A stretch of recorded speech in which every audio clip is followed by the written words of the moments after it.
The Chinese Communist Party is ramping up its mask diplomacy by selling masks to countries in desperate need during the pandemic. But before that, China might have scoured the world's masks. A Hubei doctor reveals how one hospital increases recovery rate under political pressure. He said the hospital discharges virus patients, then readmits them under different causes. A U.S. congressman urging the State Department to investigate the disappearance of 3 Chinese citizen journalists covering the virus outbreak in Wuhan. A team of 300 Chinese reporters in Wuhan, sent there by China's propaganda department. How do they work? New York, still the hardest hit state in the U.S. and running out of resources, and doctors overwhelmed in the healthcare system with an important message to the public: stay home. Welcome to China in Focus. I'm Tiffany Meyer. A U.S. congressman urging the State Department to investigate the disappearance of 3 Chinese citizen journalists covering the impact of the CCP virus in Wuhan. Republican Jim Banks wrote in a letter on Tuesday, all 3 of these men understood the personal risk associated with independently reporting on the coronavirus in China, but they did it anyway. He alleges the Chinese regime imprisoned them, or worse. Banks adds in the press release, "We owe these journalists a debt of gratitude for their sacrifice for helping shed light on the true situation inside the epicenter." The 3 journalists, Fang Bing, Chen Qiushi, and Li Jiehua, were all arrested for trying to expose the true situation inside Wuhan. No one has been able to contact them. Doctors were also silenced during the cover-up. The Hubei provincial government today calling 14 medical staff who died on the front lines martyrs. Among them, whistleblower Li Wenliang. Dr. Li was silenced by authorities and later died from the virus. Many citizens expressing outrage at the CCP following the announcement, saying it's too little, too late. One says after the investigation into Li Wenliang's issue, Chinese authorities claim it's the fault of the police at the lowest level, enraging the people. Now they give Li Wenliang a title to shut the people up.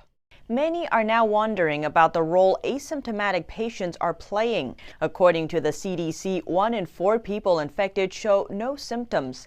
It says asymptomatic patients often spread the virus for up to 48 hours before symptoms appear. He says this helps explain how the virus spread so quickly. New research from Iceland says this number could be twice as high. It's testing large portions of its population. One research company there has tested around 9,000 people. Out of those, less than 1% tested positive for the virus, but around 50% of those who did test positive were asymptomatic. Beijing officially ordered people back to work in February. The lockdown of residential blocks is partially lifted. More people can be seen in parks and on the streets. But there is still a long way to go before life returns to normal. Beijing authorities are asking large companies to only allow less than 50% of employees to come back to the office. Photos obtained by our sister media, the Epoch Times, shows the true situation inside Beijing. On March 31st, a guard is seen checking temperatures at a big commercial complex in the city center. Very few people are seen inside. Many shops are still closed. A delivery man in Beijing delivers through a shut entrance. A big bus station in Beijing is almost empty inside and out. And here are 4 of the busiest metro and railway stations in Beijing earlier this week. The CCP virus has hit the Chinese economy hard. Shop owners are protesting and demanding rent reduction.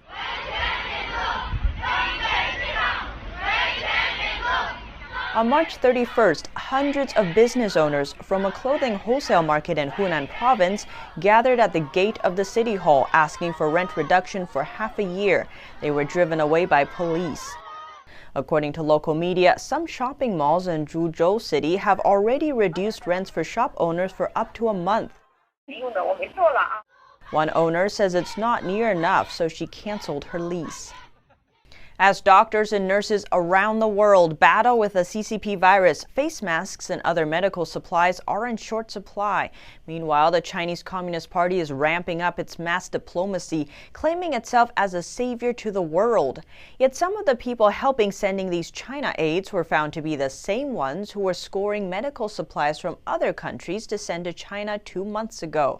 NTD's Penny Zhou has more. By March, this Australian businessman had helped ship nearly $30 million worth of masks, ventilators, and protective suits from Australia to Wuhan.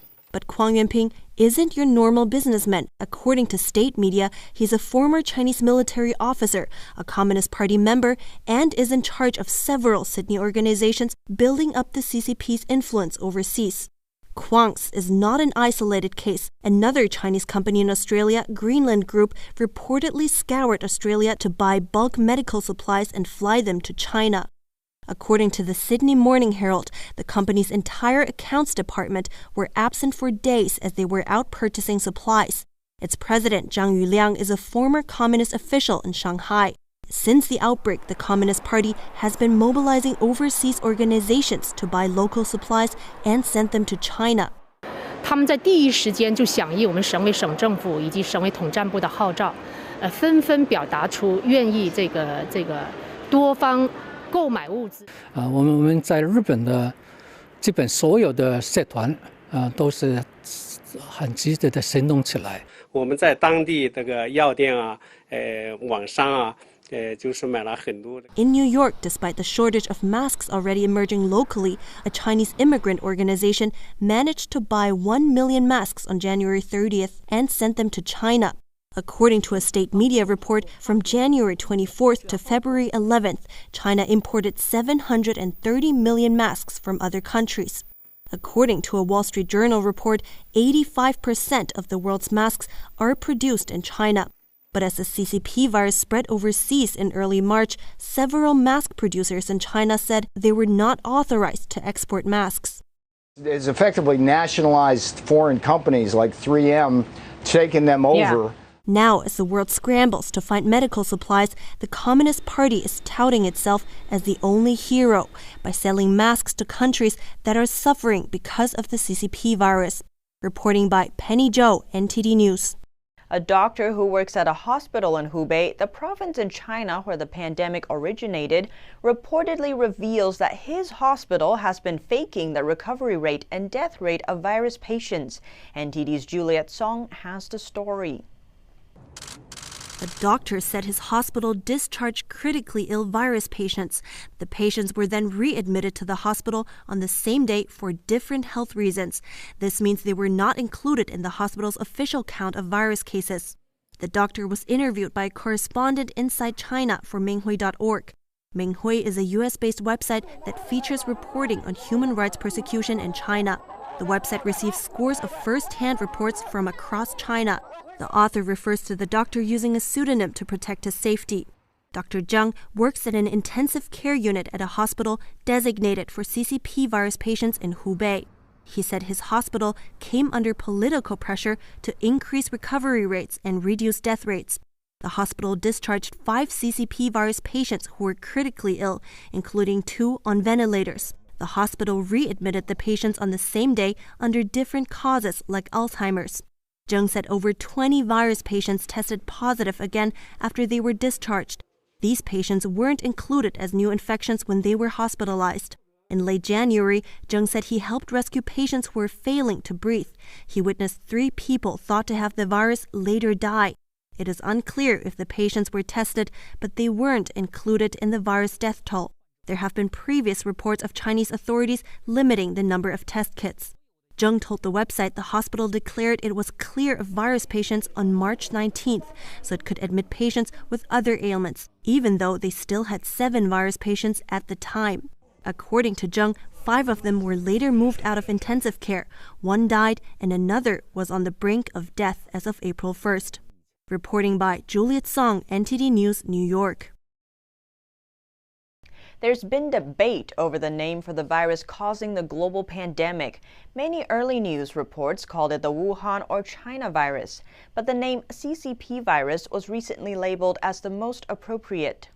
Over 50% of respondents to a Twitter poll by Representative Paul Gosar voted for CCP virus as the most appropriate name for the virus, also known as coronavirus.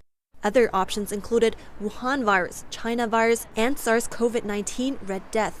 The poll attracted over 34,000 votes. Gosar thanked the thousands of Chinese people who responded with their thoughts on why CCP virus was an appropriate name. CCP virus stands for Chinese Communist Party virus. The CCP is the unelected ruling party of mainland China. The regime has received criticism over its handling of the outbreak, including a lack of transparency and a delay containing the spread. The international community has accused the CCP of not doing enough in the early stages to prevent the resulting global pandemic. Second in the Gosar poll with 24% was Wuhan virus. The virus originated in Wuhan in the province of Hubei. China virus came third in the poll with 19%. Much of the early criticism towards the CCP over the handling of the virus came from the people of China, those first to suffer its impact. The name CCP virus distinguishes between the CCP and China itself. SARS-CoV-19 Red Death followed in last place with 5%. Florida Senator Rick Scott calling on Congress to launch an investigation into ties between the World Health Organization and the Chinese regime. He questions why American taxpayers should be spending millions of dollars supporting an organization that recites propaganda from the Chinese Communist Party. NTD's Kevin Hogan has more. Senator Rick Scott on Tuesday calling on Congress to investigate the World Health Organization's, or WHO's, ties to the Chinese regime. Scott says the WHO needs to be held accountable for their role in promoting misinformation and helping Communist China cover up a global pandemic. A founding director at the Democracy Institute, DI, agrees. We've been impacted in no small part because the World Health Organization has done such a terrible job and is not culpable for the virus, obviously, itself, but is complicit with the Chinese regime in Beijing in it turning into a truly global pandemic. Taiwan is 81 miles from mainland China, but has less than 400 cases and only 5 deaths from the CCP virus. In a clip that went viral on social media, a Radio Television Hong Kong reporter asked a senior advisor at the WHO if they would consider Taiwan's membership. Yeah, let me repeat the question. No, that's okay. Let's move to another one then. Right, because I'm actually curious on talking about Taiwan as well, on Taiwan's case. Then he apparently hangs up. Taiwan is just one of the many victims of that relationship between WHO and Beijing. On March 7th, Chinese Ambassador Chen Shu told the WHO that China will contribute $20 million to the organization to help developing countries fight the CCP virus. But the DI director says throwing money at the problem is a tactic to make it seem like the regime is primarily concerned with public health. We're in this situation with the global pandemic precisely because that isn't true, because for the Chinese regime in Beijing, it's politics first, political preservation first, public health second, or maybe even last. On March 26th, the PRC's Ministry of Foreign Affairs banned the entry of foreign nationals coming into China, supposedly to prevent importing cases of the CCP virus from other countries. But the DI director says this is another way the regime turns the situation that they are responsible for around and shifts the blame to other countries. Kevin Hogan, NTD News, New York. A team of 300 Chinese reporters in Wuhan sent there by China's propaganda department. How do they work, and can they say what's really happening at the epicenter of the outbreak? We talked to someone with a source inside China's news industry to find out. In early February, China's propaganda department sent 300 reporters to the epicenter of the outbreak. Zhang Zhenyu is a former reporter with iFeng, a Hong Kong-based pro-Beijing media outlet. He now lives in Canada. Based on news industry sources in China, he revealed how Beijing controls this group of reporters. Why put together a group of journalists like this? It's very easy to control. It's like a tourist group. They go wherever the government tell them to go. And once they get off the bus, what they see is all pre-scripted. They can't get any real stories. Zhang said the reporters are not allowed to leave or disclose their location to anyone. No one is allowed to act on their own. So what are they meant to be doing? Authorities know this group isn't there to report the true situation. It's a 300-person propaganda team whose main task is to paint a rosy picture, to slowly instill in the public's mind the narrative of 0 new cases. It doesn't matter if the public believes it or not at first. They just constantly repeat it until lies become the truth. 最后把假话变成真话。 Besides repeating the zero new cases narrative, they are also tasked with praising the government's response, suppressing the negative news in Wuhan, and reporting more about the virus's spread in other countries. And if they leak stories to foreign reporters or otherwise don't follow the rules, they could be reprimanded, fired, or even jailed. If you break the rules here, unlike with other news stories where you'd get a visit from the public security officer, this would be considered a matter of national security. So who are these reporters being tightly controlled? Zhang said they are selected from major state-run media in China, but instead of senior reporters, less experienced ones were chosen. News media are strictly controlled in China, but there are some people who try to reveal the true situation in Wuhan at the beginning of the outbreak, like Dr. Li Wenliang and citizen journalist Chen Xiushi and Fang Bin. Although they were silenced later, they awakened and inspired many. And Zhang said he hopes that through this outbreak, the Chinese people, both in China and overseas, can see the true nature of the communist regime, which he says could free the society and its people. Here's an update on the fight to stop the CCP virus in New York. The state still leads the nation in CCP virus cases, but it's pulling resources from around the state and getting federal help. New York Governor Andrew Cuomo says the state has enough ventilators to last 6 more days. Cuomo outlined a strategy he's taking to stretch the state's resources. This includes shifting ventilators from hospitals at locations in the state where the CCP virus pandemic is not as severe, and by ending elective surgeries, more ventilators should be made available. Yes, the burn rate of ventilators is troubling, and 6 days of ventilators in the stockpile is troubling, but we have all these extraordinary measures that I believe, if push comes to shove, will put us in fairly good shape. The governor also said the number of CCP virus cases continues to rise in the state. He expressed concern about the number of cases in the suburbs of New York City with their much smaller populations. 92,000 total in the state, predominantly in New York City, but you see Westchester and Nassau, which by percentage is a troubling number. Over 200 federal ambulances arrived in New York City on Thursday to help the city fight the virus.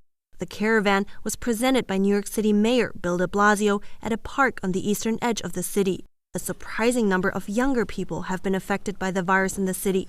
About 1 in 5 hospitalized for the virus are under 44 years old. Funeral homes and cemetery directors in the city are seeing a surge in demand they haven't had in decades. New York City area transit systems are getting $5.4 billion in federal grants, part of a $25 billion in funding that the Trump administration is giving to transit systems across the country that are suffering financially. And in New York City, a group of doctors recorded an important message for the public. They want you to know the importance of staying home and that they are dangerously low on equipment. At the center of the CCP virus outbreak in the U.S., medical personnel are fighting all out to care for infected patients. These medical staff, donned in personal protective equipment, went on camera to describe the severity of the situation in New York. We're running out of medications, we're running out of equipment, and we're even running out of oxygen, which is something that patients that have COVID-19 need. One of the doctors talks about what their patients are going through. You can think of it as your lungs being filled with fluid, like you're drowning. And once you get to that point where you're drowning, you need a ventilator to stay alive, and we're running out of that equipment for people. And they say the elderly are not the only ones affected by the virus. The one that's beeping in the background is a young patient who was presumably healthy before they came in. This is not something that's isolated to the old. Please hear this warning. Health officials are asking people to stay safe and stay home. The Democratic National Convention is the latest major event to be postponed. The convention is now set to take place during the week of August 17th. It was initially planned for mid-July. The new date puts their convention the week immediately before the Republican National Convention. The pandemic has prompted unforeseen changes to the election process, including postponing virtually all in-person campaigning. The Navy moved almost 1,000 sailors off a CCP virus-stricken aircraft carrier, but they struggled to find a place to house them. A Navy official says almost 1,000 U.S. sailors were removed from the aircraft carrier Theodore Roosevelt. The San Diego-based ship is currently in Guam and is suffering a CCP virus outbreak. A certain percentage of those are in isolation because they have tested positive. Another percentage of that is in quarantine locally on Naval Base Guam. So none have come outside. The captain of the ship wrote a scathing 4-page letter to Navy leadership that caused a stir nationwide. In the letter, the captain called on Navy management to do more to stop the spread of the virus on board. Almost 2,000 more sailors will be moved off the ship by Friday, but the Navy has struggled to find housing for them in Guam. The Navy said they still have to keep a certain number of staff members on the ship for safety reasons, and because the ship is loaded with weapons and a nuclear power plant. Some experts are now saying the CCP virus can spread by more than just sneezing and coughing. A prestigious scientific panel told the White House Wednesday night research shows the CCP virus can also be spread by talking and possibly even breathing. Dr. Harvey Feinberg with the National Academy of Sciences says the virus can be carried in the air. Feinberg said he was going to start wearing a mask when he goes to the grocery store. He said even wearing a bandana would help. Dr. Anthony Fauci of the White House's coronavirus task force said the group might recommend broad use of masks in the U.S. to prevent the spread of the virus. We take a look around the globe. The EU is now taking measures to soften the impact on its economy as it expects to go into deep recession this year due to the CCP virus outbreak. Meanwhile, patients in a German hospital had to be evacuated. The European Commission proposed a package of measures to soften the impact of the CCP virus on the EU's economy. It's part of a larger aid package worth $3 trillion. This is the largest answer to a European crisis ever given. The measures would apply retroactively from February 1st if it's approved by the European Parliament and EU member states. Appearing for the first time since recovering from the virus himself, UK's health minister announced that his goal is to test 100,000 people for the virus every day by the end of this month. He said he's determined to get there. He also announced a debt forgiveness for UK's National Health Service. The government will write off over $16 billion worth of debt to put the NHS in a stronger position to respond to the pandemic. And staying in Europe, a 560-pound World War II bomb has been found on the grounds of a hospital in Germany. Many patients were evacuated while the hospital dealt with the additional workload from the CCP virus patients. The bomb found during construction work in the area was to be defused on Thursday. Thailand has joined the list of nations imposing curfews on their citizens. From 10 p.m. to 4 a.m., people need to stay inside. It's the latest measure to try and stop the virus spread. Exceptions include health workers and people moving medical supplies. The president of the Philippines had strong words for his nation's police and military on how to react to people who don't abide by lockdown measures and put their lives at risk with violence. Shoot them dead. He also said if anyone is detained, they would have to figure out how to get their own food. A hospital in northern Italy is now using 6 child-sized robots to treat patients. The director of high-intensity medicine at the hospital said this was the best way to lower the risk of infection for health workers and others without increasing the risk for patients. Amid the global pandemic, 6.6 million Americans filed for unemployment last week, shattering the 3.3 million record set the week before. If you are one of them, here's what you need to know. The U.S. Department of Labor is urging people to contact their state's unemployment insurance program as soon as possible after a job loss. The department says you should file your claim in the same state where you worked. You'll be asked for information like the dates you were employed. The agency says it generally takes 2 to 3 weeks after you file your claim to receive your first benefit check. The recently passed $2 trillion economic stimulus package has also allowed more Americans to qualify for benefits.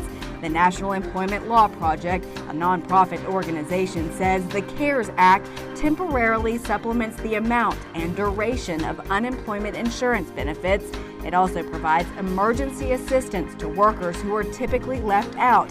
and allows for short-time compensation or work sharing, which helps employers avoid layoffs by putting workers on part-time schedules with partial unemployment benefits to help make up for some of the lost income.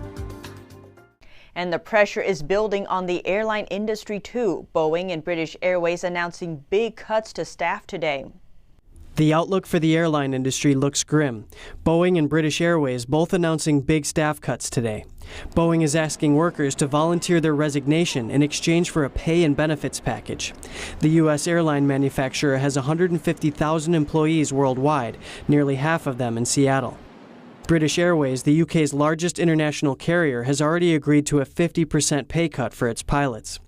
It's now in talks to suspend tens of thousands of cabin crew, engineers, and office staff. While suspended, though, the employees would still get 80% of their pay. Air travel is down at least 50% worldwide. Companies are now looking to governments for help. Congress last week gave $25 billion in cash grants and $25 billion in loans to American passenger airlines.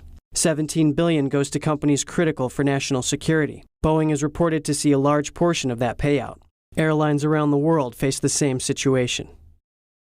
And if you would like to find out more about the Chinese regime's power struggle, we will be premiering Claws of the Red Dragon this Sunday, 9 p.m. here on this channel. The 54-minute dramatization by former White House chief strategist Steve Bannon delves into Chinese telecom giant Huawei's close ties to the Chinese regime and its goal of controlling 5G. Here at China in Focus, we bring you first-hand information from inside China. Don't forget to subscribe for the latest updates.